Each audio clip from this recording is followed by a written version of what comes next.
தமிழக முதலமைச்சர் மாண்புமிகு மு.க. ஸ்டாலின் திராவிட முன்னேற்ற கழக தலைவருடைய பேச்சை நான் கேட்டேன். தங்கம் தென்னரசு அவர்களுடைய பேச்சின் மூலமாகவும் திராவிட முன்னேற்ற கழகத்தில் இருக்கக்கூடிய பூத் ஏஜென்ட்ஸுக்கெல்லாம் ஒரு ட்ரைனிங் ப்ரோக்ராம் கொடுத்தாங்க. வரவேற்கத்தக்கது. மு.க. ஸ்டாலினுடைய பேச்சை நான் முழுவதும் கேட்டதில் அவர் குறிப்பிடாது இருந்தது இரண்டு. விஜய் பெயரை அவர் தொடுவதற்கு பயந்தார். ஐயா ஸ்டாலின் அவர்களே, தங்களுக்கு திடீரென்று தூக்கம் வராது என்று நீங்களே சொல்லி இருக்கிறீர்கள். ஆனால் மாண்புமிகு ஸ்டாலின் அவர்களே, ஏன் விஜய்க்கு இவ்வளவு பயப்பட வேண்டும்? பாஜக வந்து விட்டது சொல்லி அவங்களை உள்ள கொண்டுட்டாங்க. பாஜக என்பது ஒரு ஆளுநர் மூலமாக அழுத்தம் கொடுக்கிறார்கள், அமித்ஷா கொடுக்கிறார்கள், எஸ்ஐஆர் ஸ்பெஷல் இன்டென்சிவ் ரிவிஷன் மூலமாக கொடுக்கிறார்கள் என்று. அப்படின்னா நீங்க கள்ள ஓட்டு போகணும்ன்றீங்களா திமுக தலைவர் அவர்களே என்றெல்லாம் கேட்கிறார்கள். நேற்று எடப்பாடி பழனிசாமி அதற்கு சப்போர்ட் பண்ணிட்டார். எஸ்ஐஆர் வேண்டும் தமிழகத்தில் என்று. காரணம், இது சிறுபான்மைகளை உசுப்பி விடுவதற்காகத்தான் மு.க. ஸ்டாலின் செய்கிறாரோ என்ற எண்ணம் வந்துவிட்டது. காங்கிரஸ்காரங்களே சொல்றாங்க, ராகுல் காந்தி எம்.கே. ஸ்டாலின் பர்மிஷன் வாங்கி தான் பேசினார். எதுக்காக பர்மிஷன் வாங்கினாங்க? இன்னைக்கு விஜய் அவர் சொல்லிருக்காரு ஸ்டேட்மெண்ட் பாருங்க. மகாபலிபுரத்தை பார்த்துட்டு அப்புறம் விஜய் தமிழக விவசாயிகளுக்கு திமுக அரசு துரோகம் செய்தது என்று 3 பக்க அறிக்கை வெளியிட்டு இருக்கிறார். அதை நிமித்து பாத்தீங்கன்னா விஜய் ரஜினிகாந்த் அல்ல, விஜய் கமலஹாசன் அல்ல. காலில் விழுந்து காலிலுடைய அப்படியே கொம்பு கடக்கு அதனால ஊந்துட்டாங்களே. கருணாநிதியுடைய மகன் மு.க. ஸ்டாலின் காலை பிடிப்பவர் விஜய் அல்ல என்பதை நிரூபித்து விட்டார். விஜயினுடைய நுழைவு மூலமாக தமிழக திமுக அரசு மிகவும் பயந்திருக்கிறது. எடப்பாடி பழனிசாமி விஜய் கூட்டு வருவேமானால், அதில் பாஜக சேர்மையானால் திமுக 2 அல்லது 3 இடத்திற்கு மேல் வெற்றி பெறாது என்று கூட சொல்ல ஆரம்பித்து விட்டார்கள். பாஜக தெரிவித்திருக்கிறதாலும் சரி, அதிமுக எடுத்திருக்கக்கூடிய முடிவை பெற்றாலும் சரி, திமுக அரசில் இருக்கக்கூடிய 15 அமைச்சர்கள் தோத்து போடுவார்னு ஒரு கணக்கு எடுத்திருக்குது அதிமுக சர்வே.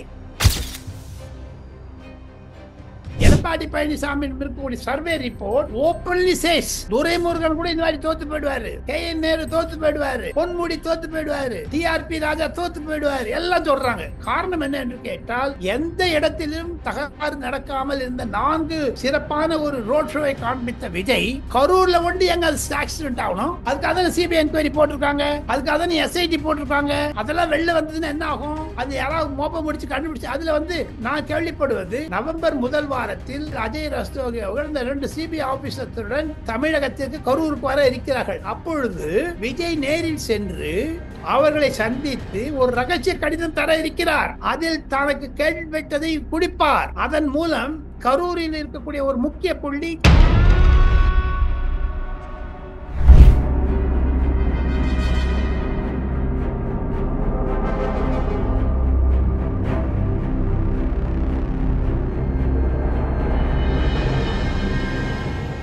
ரியல் ஒன் நண்பர்கள், உறவுகள் அனைவருக்கும் வணக்கம். இன்று நம்மோடு இருப்பவர் மூத்த பத்திரிகையாளர் டெல்லி ராஜகோபாலன் சார் அவர்கள். வணக்கம் சார்.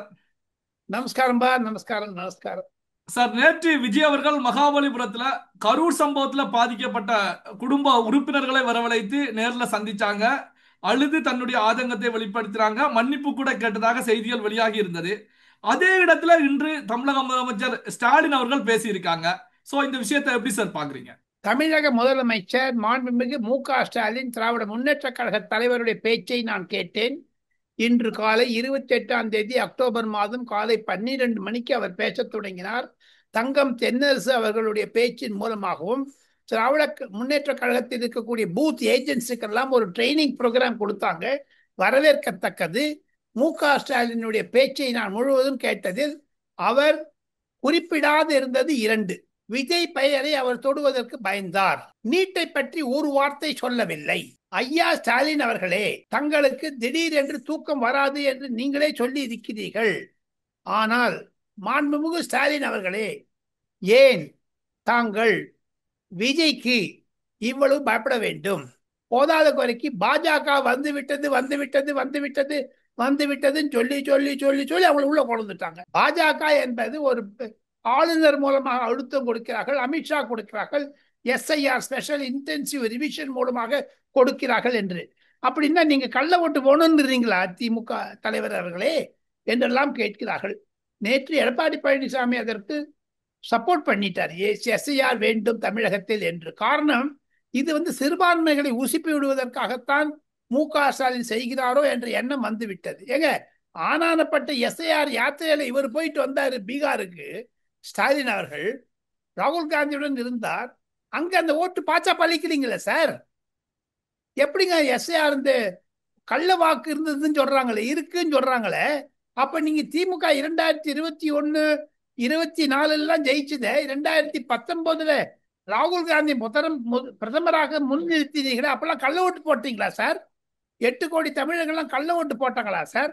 இதையெல்லாம் கேட்பார்கள். ஆக மொத்தம் எனக்கு திராவிட முன்னேற்ற கழகம் பயந்து இருப்பதை பார்க்க முடிகிறது. காரணம், நேற்று எந்த இடத்துல ஒரு பப்ளிக் மீட்டிங் போட்டாரோ விஜய், அதே இடத்துல மு.க.ஸ்டாலின் பேசியிருப்பது வரவேற்கத்தக்கது என்றாலும் அவர்கள் இருக்கக்கூடிய பயத்தை காண்பிக்கிறது. ஒன்னொன்னு கேட்கறேங்க சிவா, 3 மாசத்துக்கு முன்னாடி அவ்வளோ பேசினாங்களே சார், 200 வரும், 200 சீட்டு வரும், 200 சீட்டு வரும், 200 சீட்டு.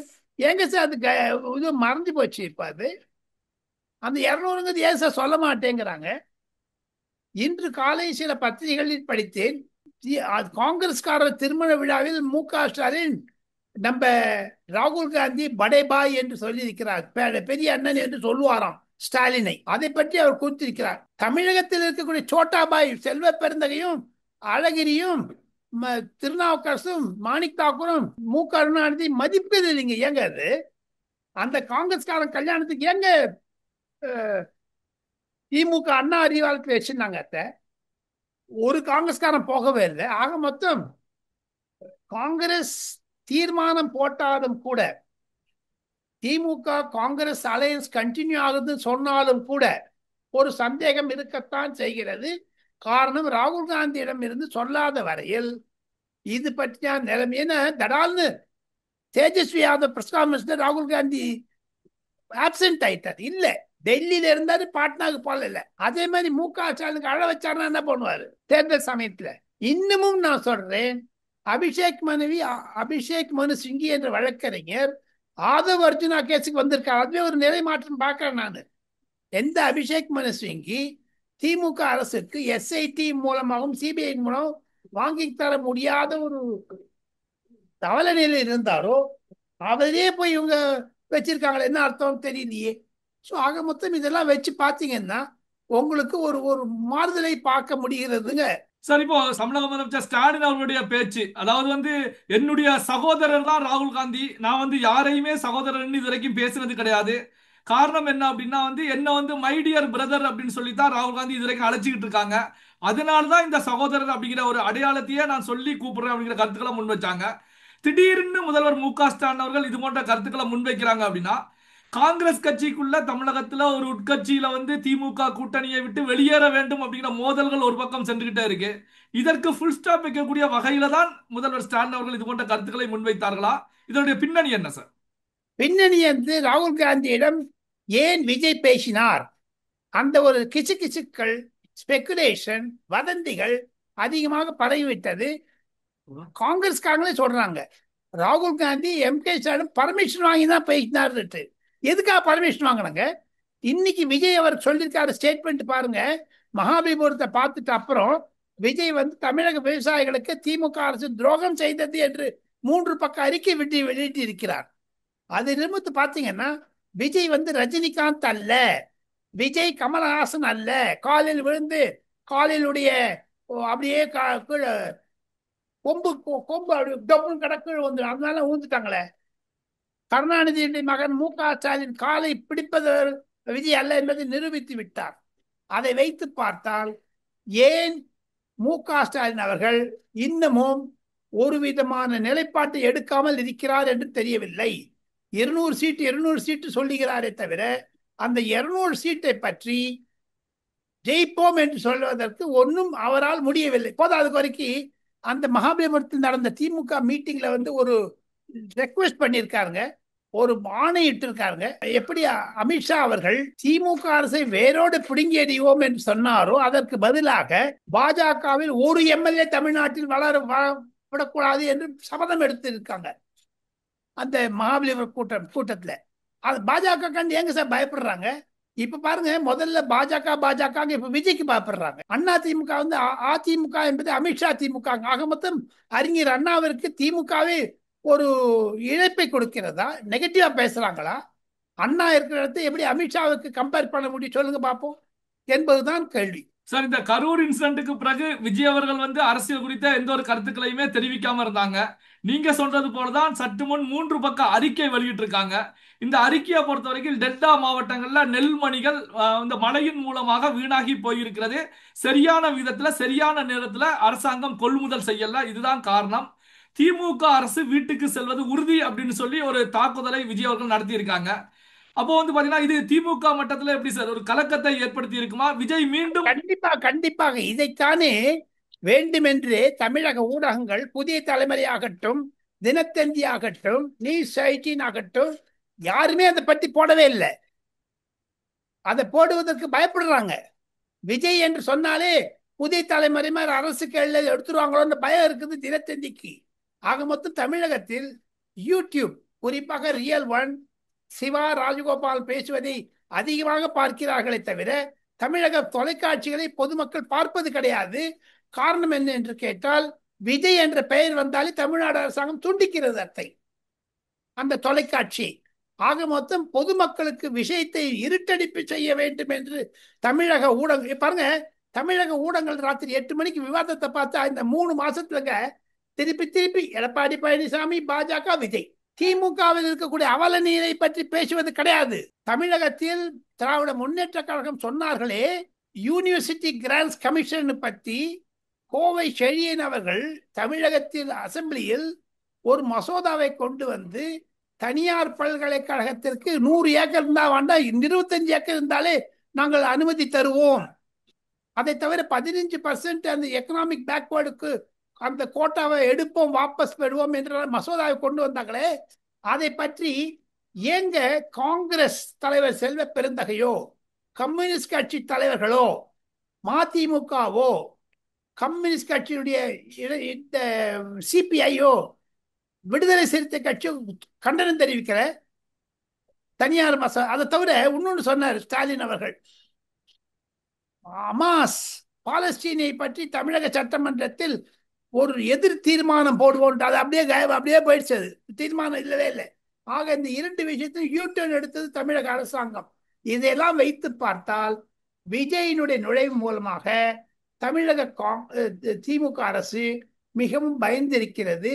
எடப்பாடி பழனிசாமி விஜய் கூட்டு வருவேமானால், அதில் பாஜக சேருமையானால் திமுக 2 அல்லது 3 இடத்திற்கு மேல் வெற்றி பெறாது என்று கூட சொல்ல ஆரம்பித்து விட்டார்கள்.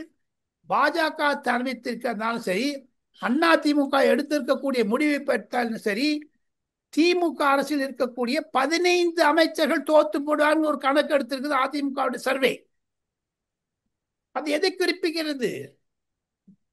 எடப்பாடி பழனிசாமி இருக்கக்கூடிய survey report openly says Duraimurugan கூட இந்த மாதிரி தோத்து போயிடுவாரு, KN நேரு தோத்து போயிடுவாரு, பொன்முடி தோத்து போயிடுவாரு, TRP ராஜா தோத்து போயிடுவாரு, எல்லாம் சொல்றாங்க. காரணம் என்ன என்று கேட்டால், எந்த இடத்திலும் தகராறு நடக்காமல் இருந்த 4 சிறப்பான ஒரு ரோட் ஷோவை காண்பித்த விஜய் கரூர்ல ஒண்டி எங்க ஆக்சிடென்ட் ஆகணும்?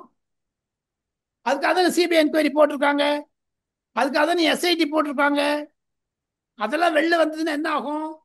அது யாராவது மோப்பம் முடிச்சு கண்டுபிடிச்சு அதுல வந்து நான் கேள்விப்படுவது, நவம்பர் முதல் வாரத்தில் ரஸ்தோகி அவர்கள், அஜய் ரஸ்தோகி அவர்கள் இந்த 2 சிபிஐ ஆபீசர்களுடன் தமிழகத்திற்கு கரூருக்கு வர இருக்கிறார்கள். அப்பொழுது விஜய் நேரில் சென்று அவர்களை சந்தித்து ஒரு ரகசிய கடிதம் தர இருக்கிறார்.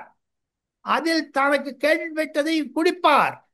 அதன் மூலம் கரூரில் இருக்கக்கூடிய ஒரு முக்கிய புள்ளி கைதானாலும் ஆவார் என்றெல்லாம் வழக்கறிஞர்கள் மத்தியே பேசுகிறார்கள். ஆதவ் அர்ஜுனா சொல்லி இருக்கிறார். பல்வேறு முக்கியமான தகவல்கள், செய்திகளை நம்முடைய உறவுகளுடன் பகிர்ந்து கொண்டதற்கு நன்றி சார். நன்றி. தேங்க்யூ.